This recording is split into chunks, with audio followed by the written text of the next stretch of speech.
जिते जातिवाद कथा आसे प्रथम चारिटा वर्ड मन को आसे ब्राह्मण क्षत्रिय वैश्य और शूद्र। ए शब्दर अर्थ कौन? ए शब्द आसला कौट? ए शब्द आमको कहला कि आम जानिले केमती? ए शब्द आमको कहले जो मैंने धर्मशास्त्र अध्ययन करती से शंकराचार्य हूँ कि आम गाँव में कौन साधारण नाटी कौन कहला ना ब्राह्मण जन्म ब्रह्मा पाटी, क्षत्रिय जन्म ब्रह्मा बाहु, वैश्य जन्म ब्रह्मा जंघर, आ शूद्र जन्म ब्रह्मा पादर। जेहेतु ब्राह्मण ब्रह्मा पाटी जन्म होती तेणु ब्राह्मण महान। समस्ते प्रायतः यही कथा जानते, प्रायतः नुह समस्ते प्राय जानते। बहुत कम लोग जो मैंने वेद उपर अध्ययन करुवे से मैंने जानी थे, आ जो मैंने तो शंकराचार्य लेवल वर्ष से जानी जानी निहाती, किंतु से मैंने समाज को एक कथा केबे जणै नाहंती। आम आज यार पर डिस्कसन कर कि ये शब्द आसला कौन, ये शब्दर अर्थ कौन, ये शब्द को कहीं अपव्यवहार करा जायथिला पूरा डिटेल तथ्य सहित। ये शब्द विषय में जानापी हेले आमको वेद को जावाक पड़ो। आपड़ प्रथम बुझीपारे कि चेष्टा करूँ टे बुझापी मुझे डीप्ली कह, कारण मुझे ओभर सब डाटा को सब तथ्य को कवर कर देछि बोली मुझे कहीपी कि प्रथम थर जो देखिए हमें भी बुझीपारे कि चेष्टा करूँ सब इंपोर्टाट टपिक। आ मुझे भावुँ 2000 वर्षर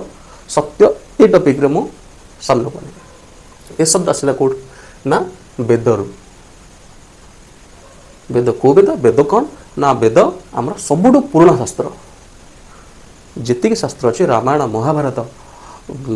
जी पुराण अच्छी सबुठ पुराणा शास्त्र हूँ वेद शास्त्र। जो वेद कंप्लीटली साइंस बेसिस अर्थात से समय वेद आज हूँ विज्ञान। फरक रही वेदर भाषा अलग और साइंस भाषा अलग, किंतु समस्त उद्देश्य सामान।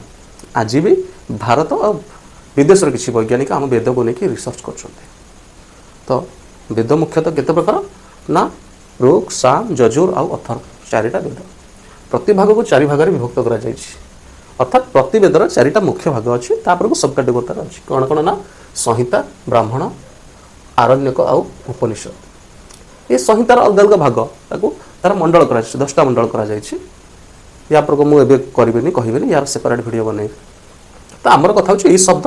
आसला कौट? ये शब्द आसला वेदर कौटू ना ऋक् वेदर संहितार मंडल 10 सूक्त 90 मंत्र 12। अर्थात यही शब्द यही श्लोक अच्छी। ये श्लोक कौन पर लिखा जाता ना ऋक् वेदर संहितार पुरुष सूक्त मन रखु पुरुष सूक्त ता भीतर अच्छी गोटे विराट पुरुष। आप गूगल हो चैट जीपीटी हो खोजिले या पर टिके ध्यान देले जानते ये विराट पुरुष कौन? ये विराट पुरुष कह पूर्व आ गोटे कथा क्लीयर करदेवी। वेदर कौन सी जगह आमर ब्रह्मा विष्णु महेश्वर गणेश लक्ष्मी सरस्वती दुर्गा ए कॉन्सेप्ट ही ना कि ये वार्ड ही ना। वेदर कहुई प्रकृति ही भगवान, जहाँ साइंस कहूँ सृष्टि आरंभ हो प्रकृति, अर्थात ये गोटे नेचुरल प्रोसेस। किंतु आमको कहला ब्रह्मा सृष्टि कर, ब्रह्मा सृष्टि करना। ब्रह्मा विष्णु महेश्वर को गोटे जमी उपाधि दिया हुए, एमाने यही कार्य को रिप्रेजेंट करते। या विषय भी मुझे सेपरेट वीडियो बनी कि एति जानी था वेदर कौन से भगवान ना, वेद प्रकृति को भगवान कही। विराट पुरुष हूँ से कनसेप्ट। अर्थात कौन ना ए आकाश ए माटी ए पानी ए पवन सबको जी बन सूर्य ए चंद्र जी समस्त को बन से हूँ विराट पुरुष। अर्थात आम जहाँ ओडिया ब्रह्म कहूँ तार आकार ना तार से निराकार, से अत्र तत्र सर्वत्र से हूँ ब्रह्म। अर्थात ये समस्त सृष्टि की जी बन से हूँ ब्रह्म। से ही ब्रह्मर गोटे ना दिगला विराट पुरुष। अर्थात ये हूँ से विराट पुरुष किए ना जी यूनिवर्सल सुप्रीम। यूनिवर्सल सुप्रीम माने बुझिपारछन्ती ना जी समस्त ऊपर ब्रह्मा विष्णु महेश्वर माने यूनिवर्सल सुप्रीम नुहंती। यही जो यूनिवर्सल सुप्रीम बा विराट पुरुष ये हूँ सनातन मूल कनसेप्ट। ये हूँ ही सनातन। या पर सब धर्म हो, या पर जीशु होती, या पर आल्लाह होती, जी भी अच्छा। अर्थात जो सनातन सृष्टि सनातन कहे ओम रु आउ साइंस कहे बिग बैंग। ये हूँ गोटे जिनिस सनातन के कहनी ब्रह्मा सृष्टिकर्ता सृष्टि आरंभ होती ओम प्रथम शब्द साइंस भी से कहे अर्थात साइंस और वेद दुई जनकर कनसेप्ट गोटे शाड़ी के बुझीपारे या मुझे सेपरेट माइंड रख सब सेपरेट भिडियो मुझे बनइबी कारण समय बहुत लंबा हो तो आम थे विराट पुरुष तेबे ये शब्द कौट आसला ना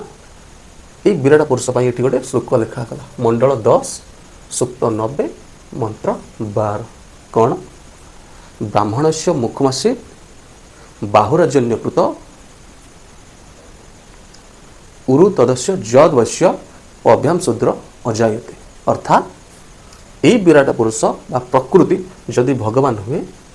से भगवान मुंड को कह ब्राह्मण मन रखु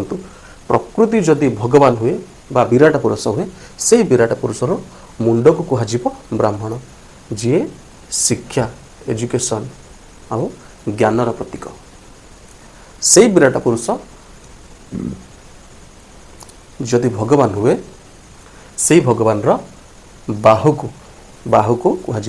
क्षत्रिय जी शक्ति आउ सुरक्षार प्रतीक से विराट पुरुषर उरु बा जंघ को कह वैश्य जी उत्पादन आउ वाणिज्यर प्रतीक से विराट पुरुषर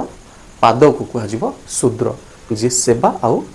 श्रमर प्रतीक अर्थात एमाने कौन लोक नुहति एमाने कौन जाति नुहति भगवान यही जिनिस को कह ब्राह्मण क्षत्रिय वैश्य शूद्र अर्थात मुंड बिना बॉडी चली पारिबनी पाद बिना बॉडी चली पारिबनी समस्त अंगांगी भाव जड़ित किंतु यार अर्थ बदलागला कौटी ना ये मनुस्मृति कहीं अर्थ बदलागला मुझे यहाँ भी कहबी कि जानी था यार अर्थ मनुस्मृति प्रथम थर बदला जाइए यार गोटे श्लोक अच्छी यही श्लोकर पाखापाखि केते ना मनुस्मृति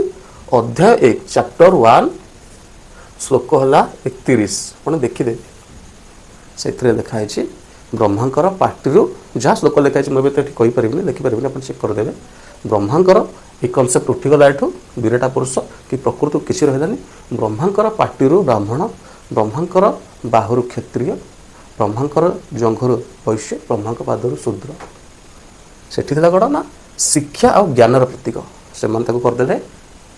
ब्रह्मांक पार्टी ब्राह्मण जन्म से शिक्षा और ज्ञान उपरे पाठ पढ़ कि ज्ञान दब ब्रह्मांक बाहुर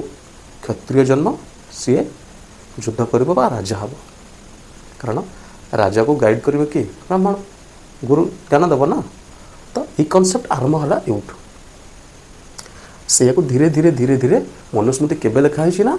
ख्रीष्ट पूर्व 200 रु ख्रीष्टाब्द 200 तो जदि आज हूँ 2026 2000 वर्ष धरतु ख्रीष्टाब्द 200 अर्थात 1800 वर्ष पूर्व एक कनसेप्ट आरंभ हो 1800 वर्ष है आम ये कनसेप्ट को बोल धारणा मानी मानी आसचे ये सही कारण जो पूर्व समय रे वेद पढ़ा को क्या अधिकार नाला जदि किए वेद पढ़ुला वेद शुणी दूसरा कान में शीशा ढाई दि जाऊला यार भी श्लोक अच्छी मनुस्मृति मुझे जो मनुस्मृति चैप्टर को जी से कथा कहि कौ अध्यायर केते नंबर श्लोक कौन अच्छी मन रखी था तो कथा हूँ वेदर थी चारिटा वार्डर अर्थ मनुस्मृति बदलीगला कहीं जो मैंने वेद लिखि थे से मैंने वंशज तो थे मनुस्मृति लिखाला वेद लिखाबार केते समय पर धरिकी चलतु 1000 वर्ष पर तो से वंशज कर मन केमती बदलीगला आ गोटे एंगेल आम देखा कि यही 1000 वर्ष भितर आउ कौन होता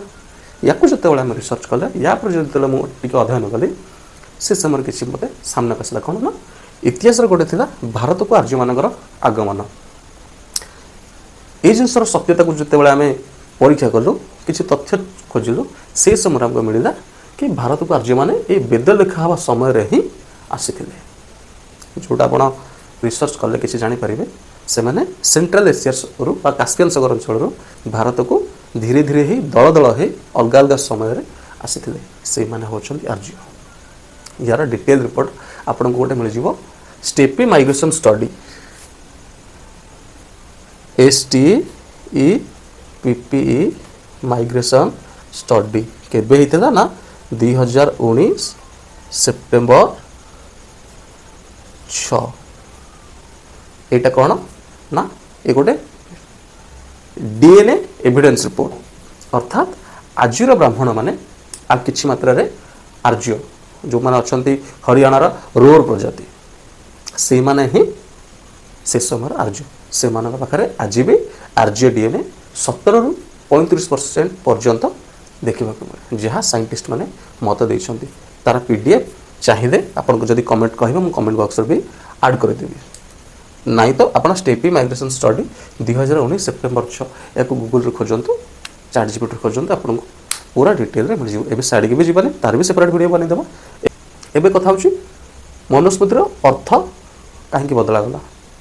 ना एई समय रे ही आर्य माने भारत को आसीथिले समय क्रम से माने भारतीय मानक सहित रहिथिले भारतीय मानक सहित संस्कृति रे जोड़ी हेथिले आउ से माने भारतीय मानक ठारो टिके चालाक थिले जोति पय भारतीय मानक ऊपर से माने राज करबा को चेष्टा करथिले जहा फल भारतीय मानकर धर्म ग्रंथ को किछि अनुध्यान करथिले आउ से धर्म ग्रंथ को किछि अलगार रूप देवा को चेष्टा करथिले लॉजिकली जदि आपण रिसर्च करिवे किबा टिके अध्ययन करिवे ताले आपण जानि परिबे कोन ना वेदर भाषा होचे वैदिक संस्कृति मनुस्मृतिर भाषा होचे प्योर संस्कृति फरक भितर कौन कहीं प्योर संस्कृति है ना ये जो आर्य मान आसी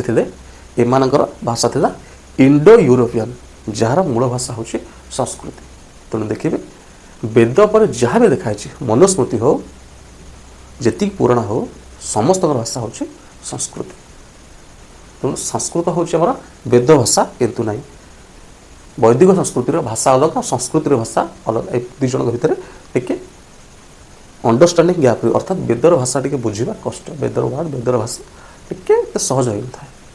टी कष्ट से अधिक डीप रिसर्च कले टी बुझी हुए तो आम ए साड़ी के भी जीवन आम कथा हूँ वेदर अर्थ बदला हो कहीं तक कराला तो भावुँ ये पर्यंत आपंकर ये वीडियो डाउट्स पाखापाखि क्लीयर करदेव आप जो अलग एपिसोड देखिए सब जिन को अध्ययन कलापर आप गोटे प्रकार क्लीयर हो जो कथा कहली स्टेपी माइग्रेशन स्टडी 2019 सेप्टेम्बर 6 या देखीदे आप गोटे प्रकार सियोर हो तो आपण मानकर मतामत कौन कमेंट बॉक्स में निहाती जणाइबे।